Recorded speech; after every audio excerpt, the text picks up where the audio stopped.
এই পৃথিবীতে মানুষ কথা বলে, কিন্তু সব কথা বলে না।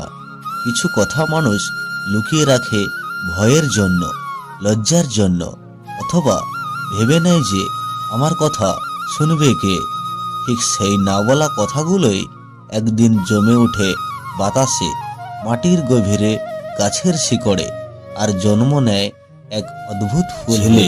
খুবই ছোট্ট, নীরব মেয়ে, মানুষের চেয়েও গাছের সঙ্গে সে বেশি কথা বলে। তার চোখে অসংখ্য প্রশ্ন, আর বুকের ভিতর রয়েছে চাপা কান্না। মাধবী, গ্রামের স্কুল শিক্ষিকা। বাইরের ভীষণ শক্ত হলেও ভিতরটা ভেঙে যাওয়া। নিজের জীবনকেও কখনো জিজ্ঞেস করেনি আমি কি খুশি। আর এ হলো শম্ভু দত্ত, শহর ছেড়ে গ্রামে ফেরা এক মানুষ। অতীতটা তার ভুলে ভরা, নিজেকে ক্ষমা করতে না পারা এক ব্যর্থ মানুষ।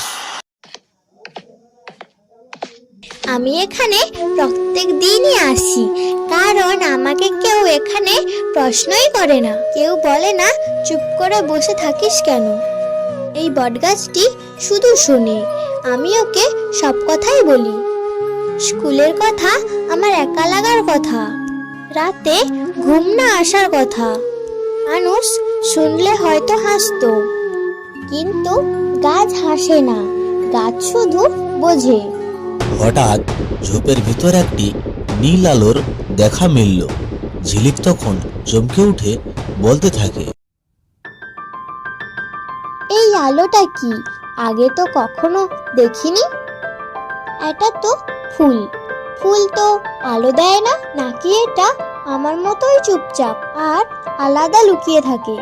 যারা একা থাকে তারাই আমাকে দেখতে পায়, আর যারা সত্য লুকিয়ে রাখে তারাই আমাদের কথা শুনে। তুমি তুমি কথা বলছো? সবাই বলতো আমি কল্পনা করি বেশি, কিন্তু আজ মনে হচ্ছে কল্পনাই যদি হয় তবে এটাই আমার সবচেয়ে সুন্দর কল্পনা। তুমি কি আমার কথা শুনবে? কেউ তো শোনে না। ছাত্ররা চলে গেছে, রুমটা অদ্ভুত নীরব হয়ে আছে। তখন আমার নিজের শব্দ হলে খুব জোরে শোনা যেত। আমি সারাদিন অন্যদেরকে বলি ভালো মানুষ হও, সত্যি কথা বলো, কিন্তু আমি নিজে কতটা সত্যি? এই প্রশ্ন নিজেকে কখনোই করতে সাহস পাই না। দিদিমণি, আমি একটা ফুল নিয়ে এসেছি। ও কথা বলে, অনেক কিছুই বলে। ও বলেছে আপনি হাসেন ঠিকই, কিন্তু আপনার হাসির ভিতর অনেক কষ্ট লুকিয়ে আছে। ঝিলিক, মানুষ অনেক কিছু ভাবে, অনেক কিছুই বলে, কিন্তু সব কথা সত্যি হয় না। আমি হাসি, আমাকে হাসতে হয়, কারণ ফুল চায় আমি হাসি, এই সমাজ চায় আমি হাসি। কিন্তু কেউ কখনো জিজ্ঞেস করেনি এই হাসির পিছনে আমি কি লুকিয়ে রেখেছি। যে কষ্ট লুকায় সে একদিন ক্লান্ত হয়ে যায়, আর যে কষ্ট বলে দেয় সে হালকা হয়ে যায়। আমি ভয় পাই, আমি পাই ভয় নিজের জীবনের দিকে তাকাতে। যদি দেখি সব ফাঁকা, যদি বুঝি আমি শুধু অন্যদের জন্য বেঁচেছি, নিজের জন্য নয়। গ্রামের এক প্রান্তে চুপচাপ নদীটি বয়েই চলেছে। জলের গায়ে চাঁদের আলো পড়ে কাঁপতে থাকে। এই নদীটির ধারে একটা পুরনো বাড়ি ছিল। সেখানে কেউ থাকে না, কিন্তু সবাই জানে রাতে একা কেউ যেন থাকে। সেখানে হাজির হলো শম্ভু দত্ত। এসেই তিনি বলতে থাকে, এই নদীটা আমাকে চেনে। শহরে থাকাকালীন কেউ আমাকে চিনত না, শুধু আমার নামটাই জানতো, কাজ জানতো। কিন্তু এই নদী জানে আমি কে ছিলাম, কি করেছি, কি হারিয়েছি। তাই রাতে আমি একা থাকি। মানুষের চোখের সামনে নিজের মুখ দেখার সাহস আমার এতটুকুটাই নেই যে। দূর থেকে শোনা যায় পায়ের শব্দ। ঝিলিক আর মাধবী ধীরে ধীরে কাছে আসে। ঝিলিকের হাতে থাকা সেই নীল আলোয় দেওয়া ফুল। কাকু, দিদিমণি বলেছে এই জায়গায় আসতে মানা, কিন্তু ফুলটা আমাকে এখানে নিয়ে এলো। ও বলল এখানে একজন মানুষ আছে যিনি সবচেয়ে বেশি চুপ থাকে। আমি চুপ করে থাকতে জানি, তাই এখানে আমি এলাম। তুমি আমাকে চেনো না মা। এই গ্রামে কেউ আমাকে পুরো চেনে না। সবাই শুধু জানে আমি শহর থেকে ফিরে আসা লোক, কিন্তু কেউ জানে না আমি কি রেখে এসেছি, কি হারিয়ে এসেছি। তুমি ছোট, তোমার এসব শোনা উচিত নয় মা। যে নিজের সত্য লুকায় সে ভাবে বাচ্চাদের রক্ষা করেছে, কিন্তু সত্য লুকিয়ে রাখা সবচেয়ে বড় ভয়। তাই কখনো সত্যকে লুকিয়ে রাখতে নেই। শম্ভু দত্ত, আমি আপনাকে ছোটবেলা থেকেই দেখছি। আপনি কখনো কারোর সঙ্গে বেশি কথা বলেননি। আজ এই ভুলটা আমাদেরকে এক করেছে।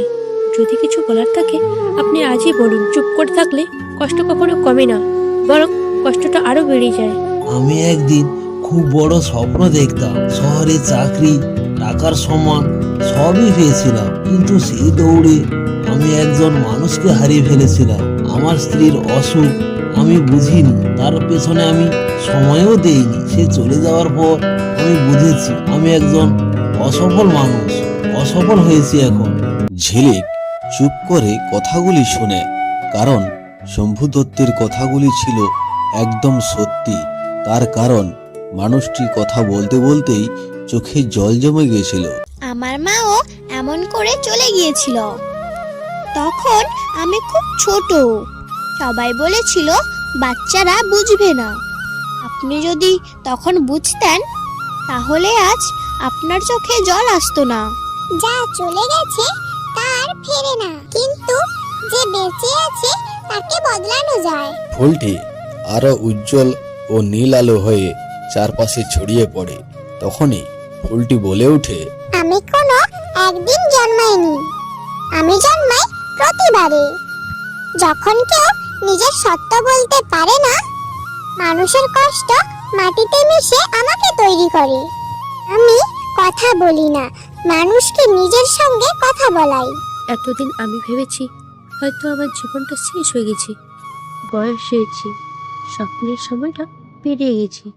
আজ বুঝেছি আমার নিজের জীবনকে কখনোই সুযোগ দেয়নি, শুধু অন্যের জন্যই পড়ে গেছি, কিন্তু নিজেকে কখনো সুযোগই দেয়নি। আমি ভাবতাম আমি একা, কিন্তু আজ বুঝেছি বড়রাও আসলে একা থাকে, শুধু তাদের একা থাকা দেখায় না। দেখতে দেখতে রাত অনেক গভীর হয়ে যায়। ফুলটি ধীরে ধীরে ছোট হতে থাকে। তখনই ফুলটি বলে ওঠে, আমি থাকি না চিরকাল, আমি চলে যাই যখন তোমরা কথা বলতে শিখে যাও। আমার কাজ শেষ। এরপর ফুলটি শুকিয়ে নীল আলো নিভে যায়। তার কিছুক্ষণ পর নদীর ধারে সূর্য উঠতে দেখা যায়।